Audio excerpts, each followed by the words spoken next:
നമസ്കാരം. മലയാളി വാർത്ത ഇൻസൈഡിലേക്ക് സ്വാഗതം. പണ്ടൊരിക്കൽ ഗോവിന്ദസ്വാമിയെക്കുറിച്ചാണല്ലോ ഏറ്റവും അധികം ചർച്ച ചെയ്തുകൊണ്ടിരിക്കുന്നത്. പക്ഷേ ഗോവിന്ദസ്വാമിക്ക് വേണ്ടി സുപ്രീം കോടതിയിലെ ജസ്റ്റിസുമാർ തമ്മിൽ കടുത്ത വാക്കേറ്റവും ഏറ്റവും ഒടുവിൽ കോടതിയിൽ നിന്ന് പിടിച്ചു പുറത്താക്കേണ്ട സാഹചര്യവുമൊക്കെ ഉണ്ടായത് അതൊരു പഴങ്കഥയാണ്. ഈ അവസരത്തിൽ രാജ്യം പോലും നടുങ്ങിയ ആ നിമിഷമാണ് വലിയ തോതിൽ ചർച്ചയായിക്കൊണ്ടിരിക്കുന്നത്. ജസ്റ്റിസ് രഞ്ജൻ ഗൊഗോയിയും ജസ്റ്റിസ് കഡ്ജുവും തമ്മിലുണ്ടായ ആ കടുത്ത വാക്കേറ്റം അതുതന്നെയാണ് വീണ്ടും ഓർമ്മിക്കപ്പെടുന്നത്. ലോകത്തെമ്പാടുമുള്ള ജയിൽ ചാട്ടങ്ങളുടെ സാഹസിക കഥകൾ ഒട്ടനവധി നമ്മൾ ഇതിനു മുമ്പ് കേട്ടിട്ടുണ്ട്. ചാൾസ് ശോഭരാജ് തൊട്ട് ഏറ്റവും ഒടുവിൽ ഈ ഗോവിന്ദസ്വാമി വരെ എങ്ങനെ രക്ഷപ്പെട്ടു എന്നുള്ളത് നമ്മളേവരും കണ്ടതാണ്. സിനിമാ കഥകളെ തന്നെ മാറ്റിമറിക്കുന്ന രീതിയിൽ, അതിനെപ്പോലും കവച്ചു വയ്ക്കുന്ന രീതിയിലുള്ള നീക്കങ്ങളാണ് ഇവർ നടപ്പിലാക്കിയിട്ടുള്ളത്. പലരും പരാജയപ്പെട്ടിട്ടുണ്ട്, പലരെയും പിടിക്കപ്പെട്ടിട്ടുണ്ട്, ചിലരെ ഇതുവരെയും പിടിക്കാൻ കഴിയാത്ത സാഹചര്യവും ഉണ്ടായിട്ടുണ്ട്. എന്നാൽ അപൂർവങ്ങളിൽ അപൂർവമായ കേസായി തന്നെയാണ് ഗോവിന്ദസ്വാമിയുടെ ഈ ജയിൽ ചാട്ടത്തെയും നമുക്ക് നോക്കിക്കാണേണ്ടിയിരിക്കുന്നത്. കാരണം ഒരു കൈയില്ലാത്ത ഗോവിന്ദസ്വാമി എങ്ങനെയാണ് പുറത്തു കടന്നത്? ഇത് തന്നെയാണ് ഉത്തരം കിട്ടാത്ത ചോദ്യമായി അവശേഷിക്കുന്നത്. അതിൽ ചില പൊരുത്തക്കേടുകളുമുണ്ട്. എന്നിരുന്നാലും ഗോവിന്ദസ്വാമി കണ്ണൂർ സെൻട്രൽ ജയിലിൽ നിന്നും ചാടുകയും വൈകാതെ തന്നെ പിടിക്കപ്പെടുകയും ചെയ്തു എന്നുള്ളതാണ് ആശ്വാസകരമായ ഒരു കാര്യം. അതീവ സുരക്ഷയുള്ള ജയിലുകളൊന്നായി കണക്കാക്കപ്പെടുന്ന കണ്ണൂരിൽ നിന്നിങ്ങനെ സംഭവിച്ചെങ്കിൽ മറ്റ് ജയിലുകളുടെ അവസ്ഥ എന്ത്? ഈ സാഹചര്യത്തിലാണ് എന്തുകൊണ്ട് ഗോവിന്ദസ്വാമിക്ക് വധശിക്ഷ നൽകിക്കൂടാ? അങ്ങനെയെങ്കിൽ ഈ ക്രൂരനെ എന്തിനാണ് നമ്മുടെ നികുതി പണത്തിൽ തീറ്റിപ്പോറ്റേണ്ടി വരുന്നത്? ഇത്രയും ബുദ്ധിമുട്ട് പോലീസിനും ജയിൽ ഉദ്യോഗസ്ഥർക്കും സഹിക്കേണ്ടി വരുന്നത്, ഇത്രയധികം ആക്ഷേപം സർക്കാരിന് ഏൽക്കേണ്ടി വരുന്നത്? ഈ ചോദ്യം നിരവധി ആളുകൾ ഇപ്പോഴും ചോദിക്കുന്നുണ്ട്. അപ്പോഴാണ് 2016 വധശിക്ഷ വിധിച്ച ഗോവിന്ദസ്വാമിക്ക് എങ്ങനെയാണ് ജീവപര്യന്തമാക്കി അത് മാറ്റിക്കിട്ടിയത് എന്നുള്ള കാര്യം അന്വേഷിക്കേണ്ടത്. 2016 സെപ്റ്റംബർ 15 കേരളക്കരയെ തന്നെ നടുക്കിയ ആ വിധി സുപ്രീം കോടതിയിൽ നിന്ന് വന്നത്. ഒരിക്കലും പ്രതീക്ഷിക്കാത്ത തരത്തിലുള്ള വിധിന്യായം. പെൺകുട്ടിയെ ബലാത്സംഗം ചെയ്ത് കൊന്ന കേസിലെ പ്രതിയായി വെറുതെ വിട്ടു എന്നാണ് ആദ്യം സുപ്രീം കോടതി ഉത്തരവ് വായിച്ചപ്പോൾ വാർത്ത എല്ലായിടത്തും പ്രചരിച്ചത്. എന്നാൽ എങ്ങനെ വധശിക്ഷയ്ക്ക് വിധിച്ച ഒരാളെ പുറത്തുവിട്ടു? എന്ത് വിശ്വസിച്ചാണ് പുറത്തു വിട്ടിരിക്കുന്നത്? നീതിന്യായ വ്യവസ്ഥയിൽ ജനങ്ങൾക്കുണ്ടാകുന്ന വിശ്വാസം നഷ്ടപ്പെടില്ലേ? ഇങ്ങനെ പല ചോദ്യം പലരും ഉന്നയിച്ചിരുന്നു. പക്ഷേ വിധിന്യായം പുറത്തു വന്നപ്പോഴാണ് കൃത്യമായി എന്താണ് അന്ന് സംഭവിച്ചത് എന്നുള്ളത് വ്യക്തമായത്. വധശിക്ഷ എന്നുള്ളത് വേണ്ടെന്ന് വെച്ചു. പകരം ഗോവിന്ദസ്വാമിയെ പുറത്തു വിടണമെന്നല്ല, പകരം അത് ഇളവ് ചെയ്തത് ജീവപര്യന്തമാക്കി തന്നെയാണ്. എന്നാൽ വധശിക്ഷ റദ്ദാക്കിയ ആ നടപടി തികച്ചും തെറ്റെന്ന് പറഞ്ഞുകൊണ്ട് സുപ്രീം കോടതിയിലെ മുൻ ജഡ്ജി ജസ്റ്റിസ് മാർക്കണ്ഡേയ കഡ്ജു ഫേസ്ബുക്കിൽ അങ്ങനെ ഒരു പോസ്റ്റ് പങ്കുവച്ചു. എന്നാൽ തൊട്ടുപുറകെ ജസ്റ്റിസ് രഞ്ജൻ ഗൊഗോയുടെ ബെഞ്ചാകട്ടെ അദ്ദേഹത്തെ വിളിച്ചു വരുത്തി ഒരു അസാധാരണമായ ഒരു നടപടി അന്ന് ആ കേസിലുണ്ടായിരുന്നു. അതിങ്ങനെയായിരുന്നു.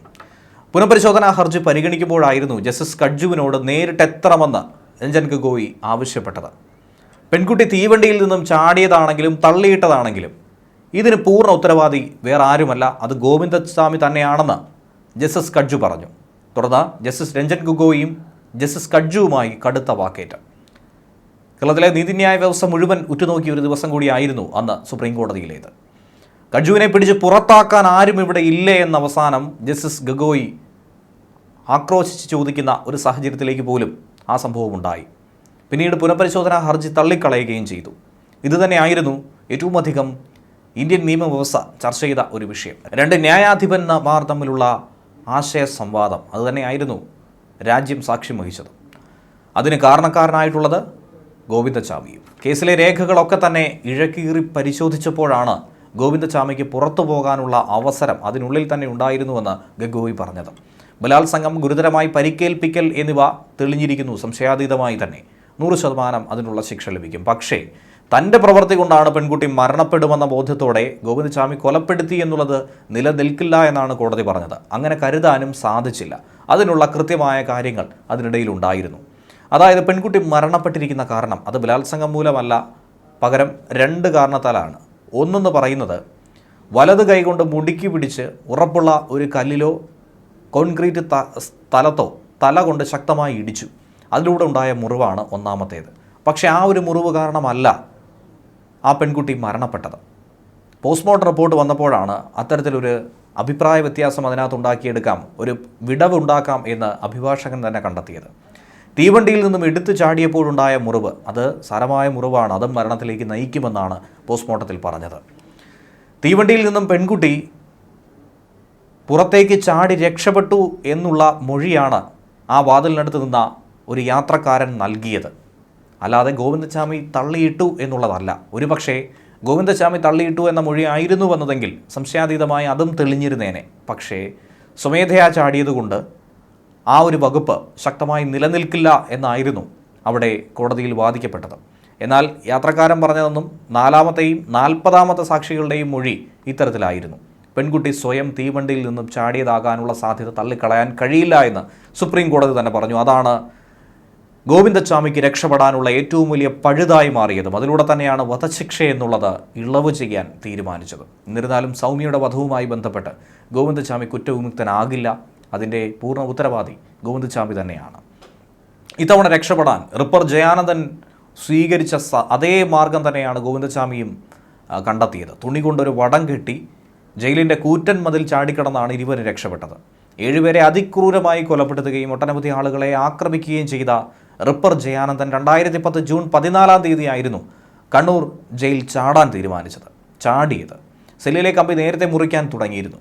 കിടന്നുറങ്ങുന്നുവെന്ന് തോന്നിപ്പിക്കുന്ന രീതിയിൽ ഒരു തോർത്തുകൊണ്ടും തുണി കൊണ്ടും മുണ്ടുകൊണ്ടും ഒരു ആൾരൂപം ഉണ്ടാക്കി വെച്ച് ജയിൽ അധികൃതരെ പറ്റിച്ചു. പോലീസിനെ വട്ടം കറക്കിയ ആ ഒളിച്ചോട്ടം ഏറെ ദിവസം പോലീസിന് വലിയ തലവേദനയായിരുന്നു. തൊട്ടുപുറകെ ഊട്ടിയിൽ വെച്ചാണ് പോലീസ് റിപ്പറിനെ പിടിച്ചത്. ഇയാൾക്കൊപ്പം മറ്റൊരു കുപ്രസിദ്ധ കവർച്ചാ കേസ് പ്രതിയും രക്ഷപ്പെട്ടിരുന്നു. റിയാസ് എന്നായിരുന്നു പേര്. 2 ദിവസത്തിനകം ഇയാളെയും പിടികൂടി. അതീവ സുരക്ഷയുള്ള 10ാം ബ്ലോക്കിലെ സെല്ലിൻ്റെ അടിഭാഗത്തെ കമ്പി മുറിച്ചാണ് റിയാസും ജയാനന്ദനും ജയിൽ ചാടിയത്. അന്ന് ഇടിമിന്നലുള്ള സമയമായതുകൊണ്ട് CCTV ക്യാമറകൾ ഓഫ് ചെയ്തു വെച്ചിരുന്നു.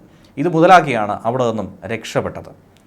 അതുപോലെയാണ് കഴിഞ്ഞ വർഷം ജനുവരി 14-ാം തീയതി 2024 14-ാം തീയതി ജനുവരി മാസം മയക്കുമരുന്ന് കുറ്റവാളികളായ ഹർഷാദ് ജയിൽ ജീവനക്കാരുടെ അനാസ്ഥ മുതലാക്കി ജയിൽ ചാടി. 10 വർഷത്തെ കഠിന തടവ് ശിക്ഷ അനുഭവിച്ചു വരുന്നതിനിടയിലായിരുന്നു ഈ സംഭവം ഉണ്ടായത്. രാവിലെ 6:45 അവിടുത്തെ ജയിൽ ജീവനക്കാരുടെ മനസ്സിലൊക്കെ തന്നെ നല്ല ഇമേജ് ഉണ്ടാക്കിയെടുത്ത് പത്രമെടുക്കാൻ പോകുന്നു എന്ന പേരിൽ പുറത്തിറങ്ങി ജയിൽ ഗേറ്റിന് തൊട്ടടുത്തുണ്ടായിരുന്ന സുഹൃത്ത് റിസ്വാനൊപ്പം ബൈക്ക് കയറി രക്ഷപ്പെട്ടു.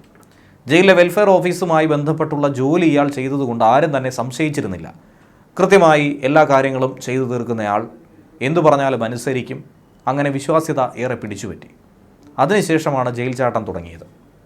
ജയിലിലേക്ക് വരുന്ന പത്രക്കെട്ടെടുക്കുന്ന ജോലിയായിരുന്നു ഹർഷാദിനെ ഏൽപ്പിച്ചത്.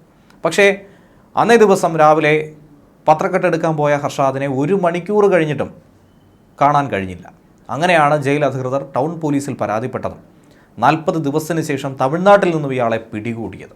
അത്തരത്തിലുള്ള ഒട്ടനവധി ജയിൽ ചാട്ടങ്ങൾ കേരള ചരിത്രത്തിൽ തന്നെ എടുത്തു പറയേണ്ടതായിട്ടുണ്ട്. അതിൽ ഏവരെയും അമ്പരപ്പിച്ച ഒന്ന് തന്നെയായിരുന്നു ഗോവിന്ദച്ചാമിയുടേത്. ന്യൂസ് ഡെസ്ക് മലയാളി വാർത്ത ഇൻസൈറ്റ്.